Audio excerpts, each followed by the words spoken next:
interesting there how that all came about, and whether the whole thing would have worked if Tyson wasn't so broke. I don't know if he would have been so for it. But in a lot of ways, I suppose when we do look back at Tyson and his involvement with DX, he kind of certainly did go in it. I mean, he did go in sort of nose deep with it, or he didn't seem too shy away from the storyline stuff. I think in all that. So.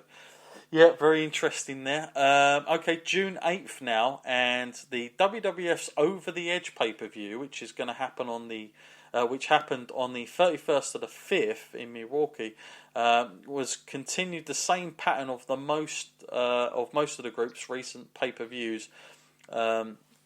Was apparently did not do too well at all. So WWF's pay-per-views in between the big five at the time weren't doing that great, it's reported. Now we head to Raw in Chicago. This is the first Raw of June, and this one's interesting because I'm not sure where they were trying to go with this, but Owen Hart basically is wrestling Hunter Hearst Helmsley, and this was obviously Shamrock's big comeback match after his injury, and obviously they've done a really good job of protecting it and making it all seem, even though it was legit, but, with the whole attack and everything else making it a little bit worse. Shamrock does the run-in, tackled Hart for the DQ. The Nation then all beat up Shamrock until Severin made the save. And it was almost comical, reports Meltzer. The two had a stare down before Severin bowed out. Triple H then jumped Shamrock for costing him the match, and they had a pull apart. So that was the end of that. Also that same night, there was a King of the Ring match, qualifying match between Shamrock and Karma, and Shamrock of course won that match. USA Network, it's a little fun fact here, re-signed with the WWF for 3 more years at this time. Okay, let's jump to the 15th of June now. Ken Shamrock, around this time, Matt, he is beating Owen Hart, on these house shows. So it's looking like Shamrock will go over whenever this match actually takes place. And the deal with Ken Shamrock is that the injury on the 8th of the 6th Raw, with him limping, was just him selling. His foot is about 70 to 80%. So he can come back early. So he's still selling that injury, and it's kind of weird now to look back at how well these guys did sell stuff back then. But they really did take it quite serious, and they would do it to that level that people were still questioning it.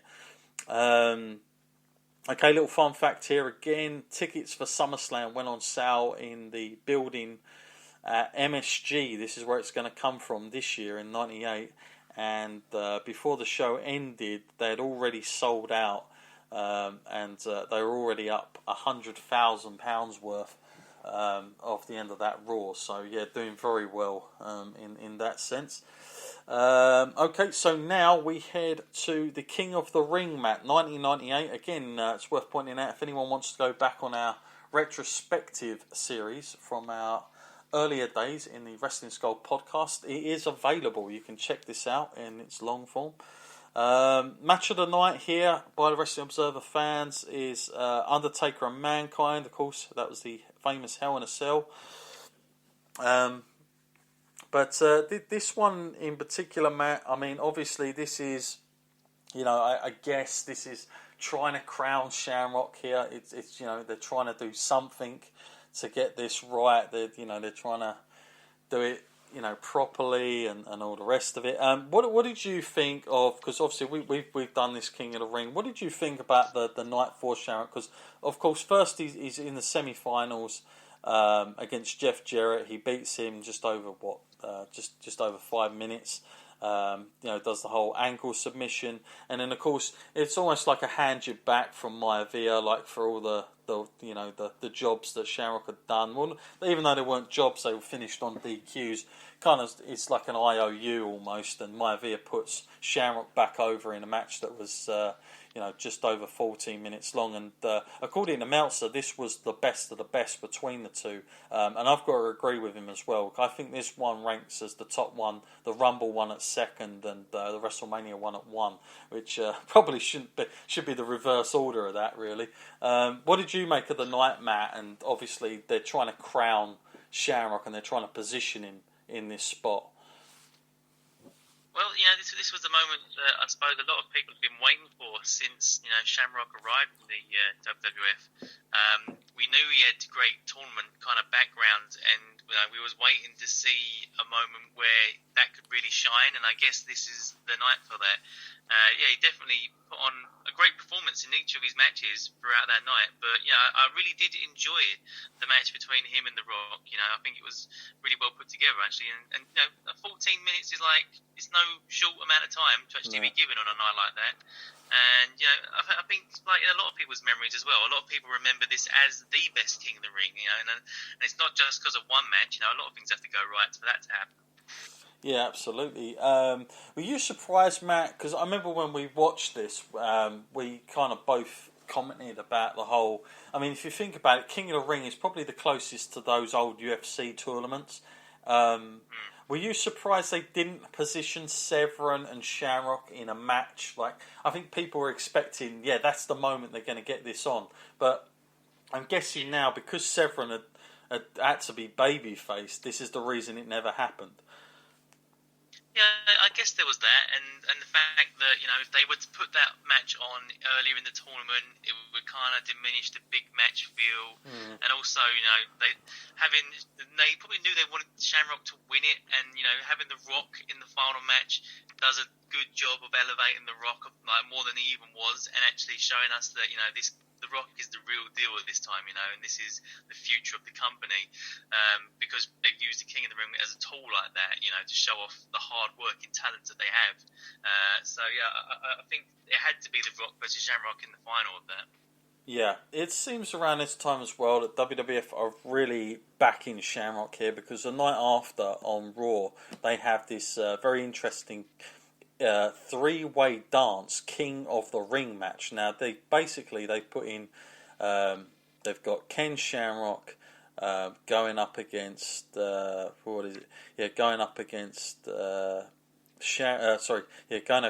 Rock and Triple H, and he wins that. So he's been positioned very, very high at this point. Like, it seems like WWF are really going back for Shamrock when they felt like I felt like they dropped him for a little while, but it seems like they're kind of going back into him and sort of backing him again. As we go further along now, I want to hit up to slightly just getting into early July now.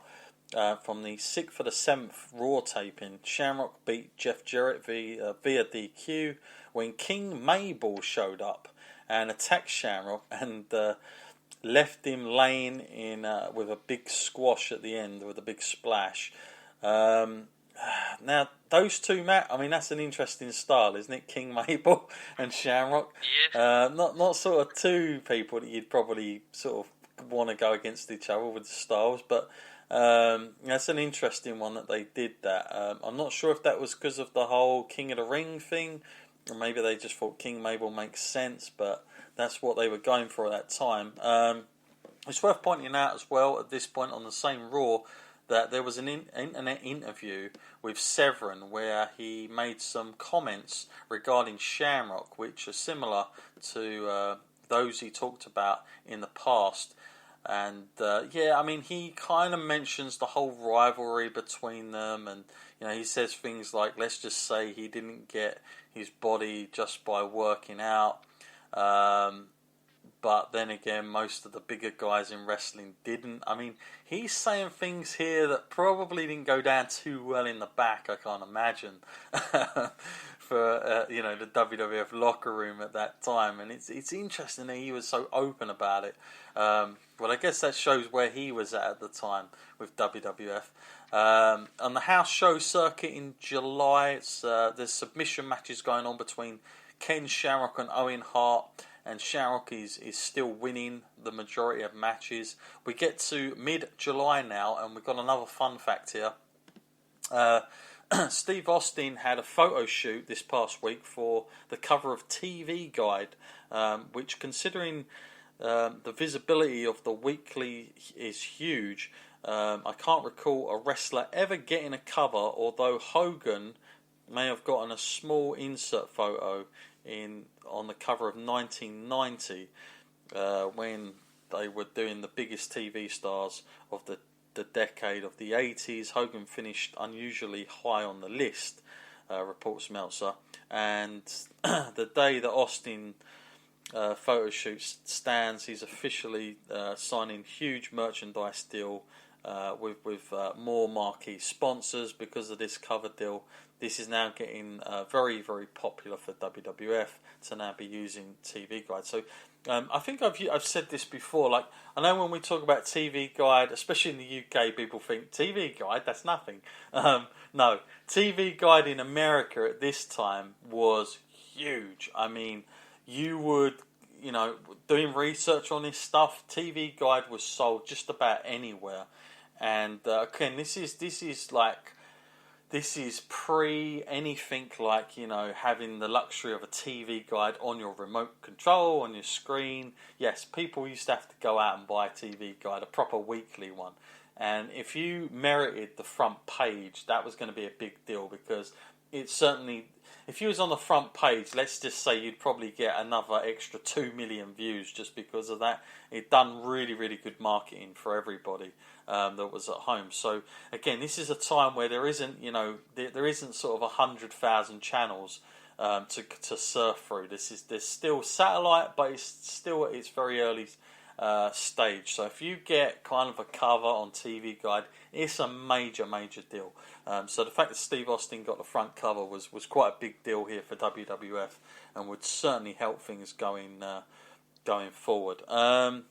Okay, well, I think we should get going now, even more.